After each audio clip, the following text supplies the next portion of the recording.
Mga senior, ako si Dr. Mayumi Santos at ang sasabihin ko sa inyo ngayon ay maaaring ikagulat o ikabigla ninyo. Ang dahilan kung bakit humihina ang lakas ng ating mga binti pagdating ng edad na 60 hanggang 70 ay hindi lang dahil tumatanda tayo. May nangyayaring kemikal na pagkasira mismo sa loob ng ating mga kalamnan na tinatawag ng mga siyentipiko na length muscle collapse. Ayon sa isang pag-aaral na inilathala sa Journal of Geriatric Medicine, matapos ang 6 na dekada ng buhay, ang katawan natin ay gumagawa na lamang ng humigit kumulang 50% na mas kaunting protina na kailangan para ayusin at buuin muli ang tisyo ng mga binti. Kaya naman, ang mga simpleng gawain tulad ng pagtayo, pag-akyat ng hagdan, o paglalakad ng matagal ay mas ramdam na ang hirap. Hindi ito dahil mahina ang inyong mga binti, kundi dahil ang inyong muscle fibers ay literal na nagugutom sa tamang nutrisyon. Ang magandang balita, natuklasan kamakailan ng mga mananaliksik sa University of Tokyo na ang pagkain ng ilang partikular na pagkain araw-araw ay kayang gisingin ang mga natutulog na muscle cells, pahusayin ang daloy ng dugo sa ibabang bahagi ng katawan, at muling buuin ang lakas kahit sa mga taong matagal ng pagod at overworked. Sa katunayan, ang mga kalahok sa pag-aaral na kumain ng mga pagkaing ito araw-araw ay muling nagkaroon ng mas maayos na balanse, mas mabilis na paglalakad, at mas matibay na tibay ng mga binti sa loob lamang ng 8 linggo. Ibig sabihin, hindi dapat ang edad ang magdikta kung gaano kakalakas. Ang kinakain mo ang tunay na magpapasya. At ang nakakagulat dito, karamihan sa mga senior ay kumakain ng kabaligtaran ng kung ano talaga ang kailangan ng kanilang mga binti. Sa video na ito, ibubunyag namin ang 5 pagkain na napatunayang siyentipiko na kayang magpanumbalik ng lakas ng mga binti, magprotekta ng mga kasukasuan, at ibalik ang maayos na galaw anuman ang inyong edad. Panoorin ninyo hanggang dulo dahil ang pagkain na numero 1 ang pinakamakapangyarihan sa lahat. Ipinapakita ng mga pag-aaral na kaya nitong pataasin ang muscle recovery at daloy ng dugo, lalo na sa mga nasa hustong gulang. Makikita ninyo ang lahat ng research at medical studies sa description sa ibaba kung nais ninyong magbasa pa pagkatapos manood. Bago tayo magsimula, isang mabilis na tanong lang, saan kayo nanonood ngayon? Babasahin ko at sasagutin ang pinakamaraming komento hanggat maaari, kaya ibahagi ninyo ang inyong karanasan. Baka kayo mismo ang maging inspirasyon ng iba na nanonood ngayon. Ngayon, huwag na nating patagalin at simulan na natin sa pagkain na numero 5 dahil bawat subo ng tamang pagkain ay kayang magbalik ng lakas ng mas mabilis kaysa sa inaakala ninyo. Ang numero 5 ay kamote. Ang ika-5 pinakamakapangyarihang pagkain para mapanatiling malakas ang mga binti hanggang edad 90 ay maaaring ikagulat ninyo dahil hindi ito pangunahing pinagkukunan ng protina. Ngunit ang kamote ay tahimik na gumagawa ng mga himala sa kalamnan ng mga matatanda dito sa Pilipinas sa loob ng daan-daang taon. Nang suriin ng mga mananaliksik mula sa Harvard ang mga dieta ng pinakamalalakas na matatanda sa buong mundo, natuklasan nila na ang mga kumakain ng kamote nang hindi bababa sa 4 na beses sa isang linggo ay may 6% mas maraming type 2 muscle fibers sa kanilang mga binti kumpara sa mga bihira lamang kumain nito.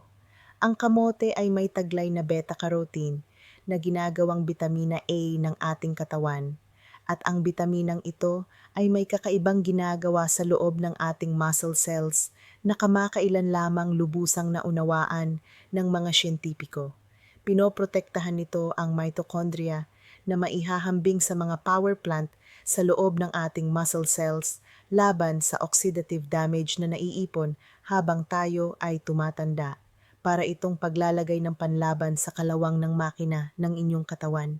Mas lalong nagiging interesante dahil ang kamote ay mayaman din sa potassium na may humigit kumulang 540 mg sa bawat katamtamang laki ng kamote.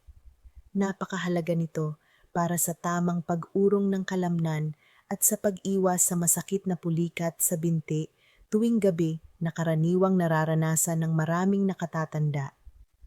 Ang mga kulay ube o purple na uri ng kamote, lalo na ang mga variety dito sa Pilipinas, ay may dagdag na sangkap na tinatawag na anthocyanins.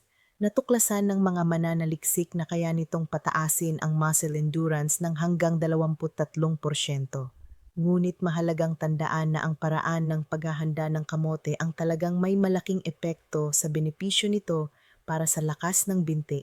Maraming tao ang nagkakamali sa pagbabalat ng kamote, samantalang ang balat nito ang naglalaman ng karamihan sa fiber at isang compound na tinatawag na chlorogenic acid.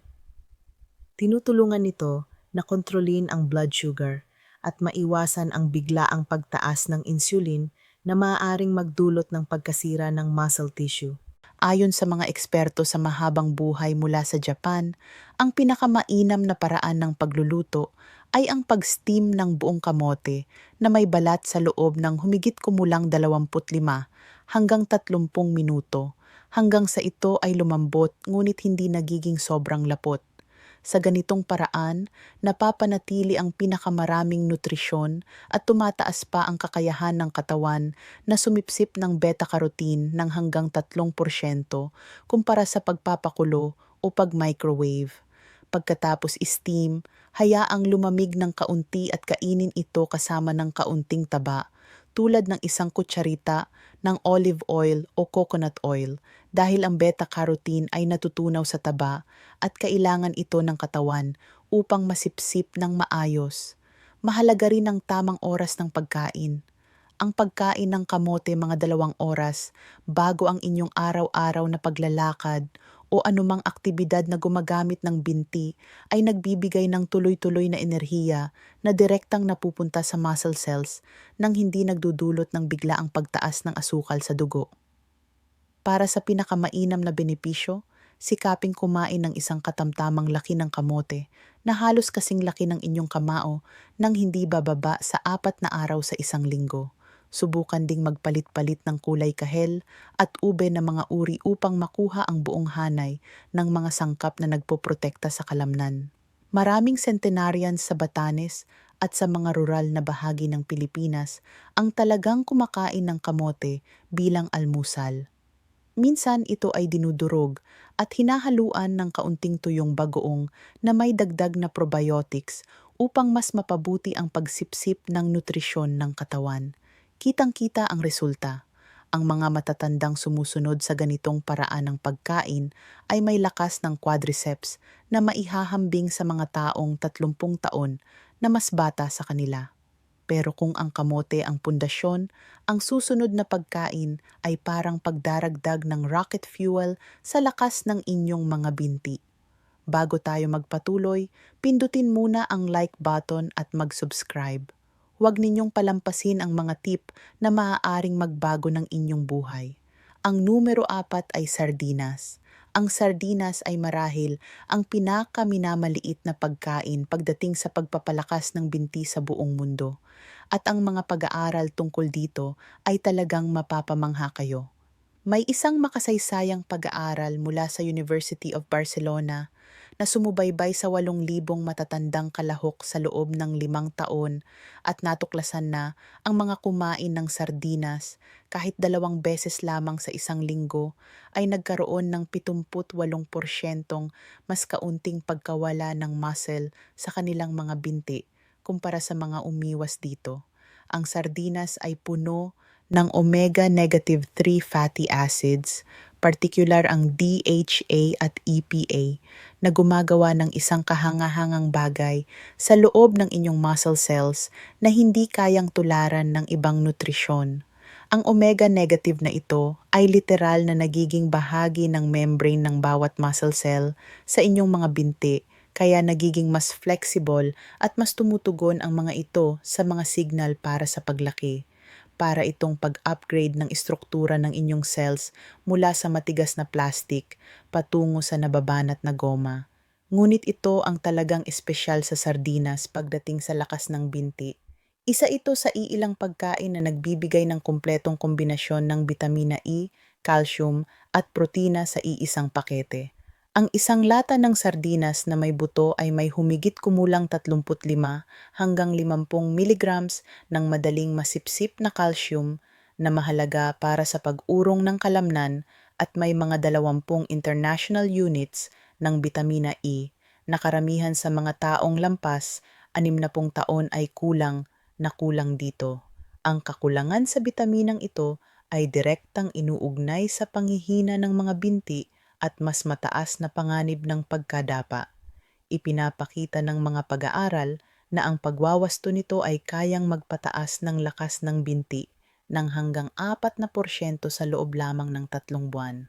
Ang protina sa sardinas ay kakaiba dahil naglalaman ito ng lahat ng mahahalagang amino acids sa perpektong proporsyon para sa muscle synthesis, kabilang ang mataas na antas ng leucine na gumaganap na parang molecular switch na nagsasabi sa inyong mga kalamnan na lumaki. Sa ngayon, maraming tao ang minamaliit ang pagkain ng sardinas dahil mali ang nabibili nilang uri o hindi nila ito naihahanda ng tama. Ang sardinas na dapat piliin ay iyong nakapak sa tubig o olive oil, hindi sa soy oil o iba pang inflammatory vegetable oils na maaaring makasagabal sa muscle recovery. Mas mainam din ang sardinas na nahuli sa malamig na karagatan tulad ng Pacific o sa ating mga dagat dito sa Pilipinas dahil mas mataas ang laman nitong omega-3. Ang pinakamabisang paraan ng pagkain ng sardinas para sa lakas ng binti ay diretso mula sa lata kasama ang mga buto dahil ang malalambot at nakakain na butong iyon ang naglalaman ng karamihan sa calcium. Kung bago ka pa lang sa sardinas, maaari mo itong durugin gamit ang tinidor at haluan ng lemon o calamansi juice na hindi lang nagpapasarap kundi nagpapataas din ng absorption ng hanggang 4 beses. Maaari mo itong ihalo sa salad na may madidilim na gulay tulad ng spinach o pechay o kaya ay ipalaman sa whole grain bread kasama ng hiniwang kamatis. Ang mahalaga ay kainin ito nang hindi bababa sa 2 beses sa isang linggo na ang bawat serving ay nasa 3 hanggang 4 na onsa o isang karaniwang laki ng serving. Para sa pinakamataas na benepisyo sa kalamnan, kainin ang sardinas sa loob ng 1 oras pagkatapos maglakad o gumawa ng anumang ehersisyo para sa binti dahil ito ang oras na pinakatumatanggap ang inyong mga kalamnan ng protina para sa paglaki. Ang ilan sa mga pinakamalalakas na matatanda sa mga baybaying bayan ng Batangas at Pangasinan ay halos araw-araw kumakain ng sardinas, kadalasan sa tanghalian kasama ng kamatis at gulay. Dahil dito, napapanatili nila ang kakayahang umakyat sa matatarik na daanan sa baybayin kahit umabot na sila sa kanilang 70 taon. Ang pinagsama-samang epekto nito ay tunay na kahanga-hanga. Pagkatapos lamang ng 12 linggo ng regular na pagkain ng sardinas, ipinapakita ng mga pag-aaral ang malinaw na pagtaas ng lakas ng quadriceps at bilis ng paglalakad sa mga taong lampas 60 taon. Kaya kung ang sardinas ay muling binubuo ang inyong mga kalamnan mula sa loob, ang susunod na pagkain naman ay literal na nagsasabi sa inyong mga kalamnan na itigil ang unti-unting pagkasira habang tumatanda. Ang numero 3 ay black beans, ang ikatlong pinakamakapangyarihang pagkain para mapanatiling malakas ang mga binti hanggang sa inyong 60 ay ang black beans at ang agham sa likod nito ay tunay na kahanga-hanga.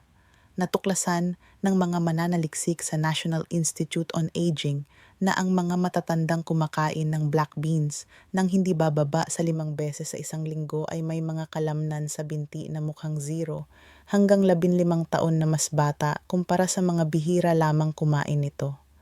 Ang black beans ay may natatanging kombinasyon ng mga sustansya na nagtutulungan na parang isang simponya upang mapanatili at mapalakas ang muscle mass ng mga binti. Una, ito ay mayaman sa plant-based protein, humigit kumulang 15 gramo sa bawat tasa. Ngunit hindi lang ito tungkol sa protina. Ang black beans ay may taglay na mga partikular na amino acids tulad ng arginine at glutamine na direktang nagpapasigla sa muscle protein synthesis habang sabay na binabawasan ang pamamaga sa muscle tissue. Ang dobleng aksyong ito ay parang sabay na pagbuo ng bagong kalamnan at pagprotekta sa mga kasalukuyang kalamnan sa iisang pagkakataon. Ngunit ito ang talagang espesyal sa black beans. Mayroon itong tinatawag na resistant starch na nagsisilbing pagkain ng mabubuting bakterya sa bituka. Ang mga bakterya na ito ay gumagawa ng short-chain fatty acids, lalo na ang butyrate. Ang butyrate na ito ay dumadaloy sa inyong bloodstream patungo sa mga kalamnan ng binti at literal na binubuksan ang mga genes na pumipigil sa pagnipis at pagkasira ng kalamnan. Natuklasan ng mga mananaliksik sa Japan na ang mga matatandang may mas mataas na antas ng butyrate ay may 35% mas maraming muscle mass sa kanilang mga binti. Puno rin ng magnesium ang black beans, humigit kumulang 120 milligrams bawat tasa. Napakahalaga ng magnesium para sa maayos na paggana ng kalamnan dahil tinutulungan nitong mag-relax ang mga muscles pagkatapos ng pag-urong. Kapag kulang sa magnesium, nananatiling bahagyang nakakontract ang mga kalamnan ng binti na nagdudulot ng panghihina, pulikat at mabigat na pakiramdam sa mga binti na madalas maranasan ng mga nakatatanda. Ang fiber sa black beans, humigit kumulang 50 micrograms bawat tasa, ay tumutulong sa pagbuo ng mga bagong muscle cells at sa pag-aayos ng mga nasirang kalamnan, habang sinisiguro rin ng fiber ang maayos na pagdadala ng oxygen sa mga kalamnan na aktibong ginagamit. Sa kasamaang palad, ang paraan ng paghahanda ng karamihan sa mga tao ng black beans ay nasisira ang marami sa mga sangkap na nagpapalakas ng kalamnan at ito ay isang malaking sayang. Kung gagamit ng canned beans, siguraduhing hugasan ito ng mabuti upang matanggal ang humigit kumulang 4% ng sodium. Ngunit kung ito ay lutong bahay, huwag itapon ang pinaglutuan o sabaw dahil naglalaman ito ng mahahalagang nutrisyon. Ang pinakamainam na paghahanda ay nagsisimula sa pagbabad ng tuyong black beans magdamag sa tubig na may halong kaunting suka o kalamansi juice. Nakakatulong ito na basagin ang phytic acid na maaaring humarang sa pagsipsip ng mga mineral. Pagkatapos ibabad, itapon ang tubig at lutuin ang beans sa bagong tubig. Pakuluin ng dahan-dahan sa mahinang init sa loob ng ilang minuto hanggang maging malinamnam at creamy ang beans, ngunit buo pa rin ang hugis.